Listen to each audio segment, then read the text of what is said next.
Hello guys, this is Virender Singh and welcome back at Mastercam Tips and Tricks।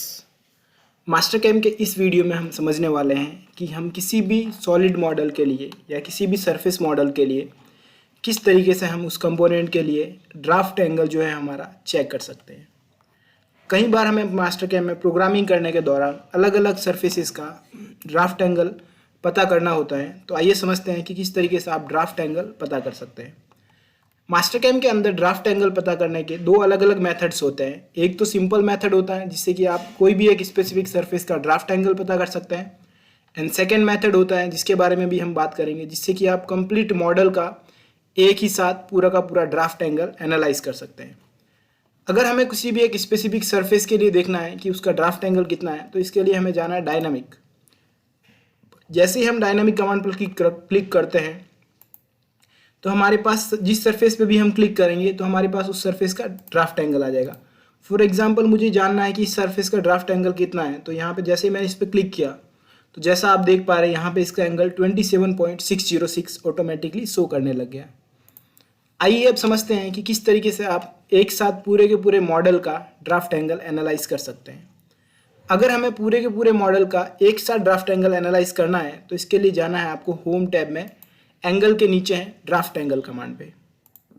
जैसे ही आप draft angle पर click करते हैं तो आपके सामने यहाँ इस तरीके से एक एनालाइज ड्राफ्ट एंगल का नया विंडो ओपन होता है, जहाँ पर सबसे पहले आपको प्लेन सिलेक्शन करना है कि आपको कौन से प्लेन के अकॉर्डिंग ड्राफ्ट एंगल देखना है।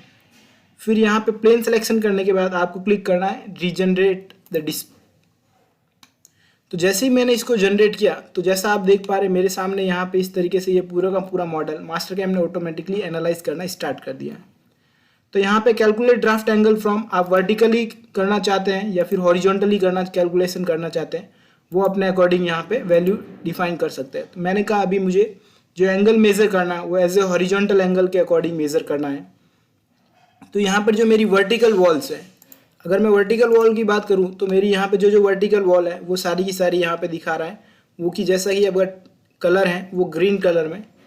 अगर मैं हॉरिजॉन्टल वॉल की बात करूं तो मेरी जहाँ जहाँ हॉरिजॉन्टल फ्लैट पोर्शन है वो यहाँ पे मुझे ब्लू, डार्क ब्लू में दिखा रहा है। एंड यहाँ पे साथ ही नेगेटिव का अर्थ है कि वो है एरिया जहाँ पे अब इस समय मेरा मास्टरकैम का टूल नहीं पहुँच सकता। अगर मैं बात करूँ टॉप प्लेन से, तो अगर मैं बॉटम को पोर्शन की बात करूँ तो ये टॉप प्लेन के अकॉर्डिंग बॉटम का पोर्शन जो है नेगेटिव है, जिसका अर्थ है कि अगर मैं मशीनिंग करना चाहूँ तो इस पोर्शन के लिए मैं यहाँ पर मशीनिंग नहीं कर सकता।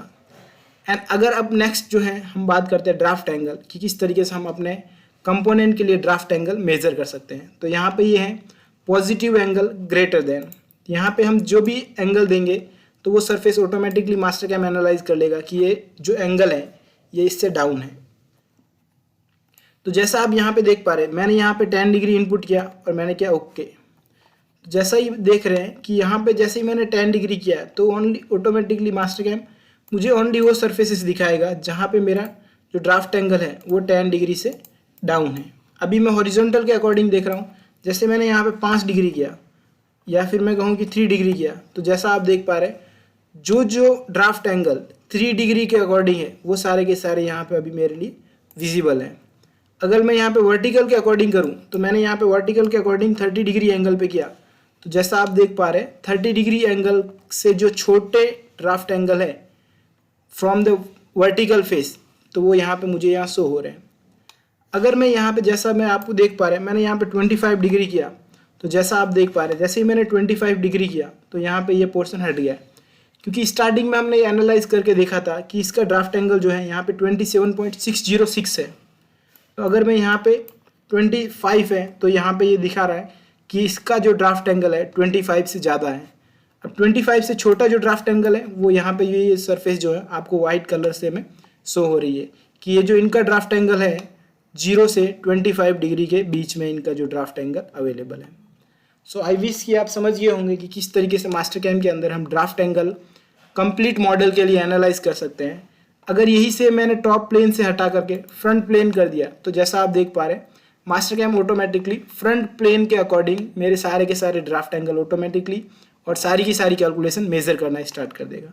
सो आई विश कि आपको समझ में आ गया है कि ड्राफ्ट एंगल मास्टरकैम के अंदर हम किस तरीके से एनालाइज कर सकते हैं। Thank you.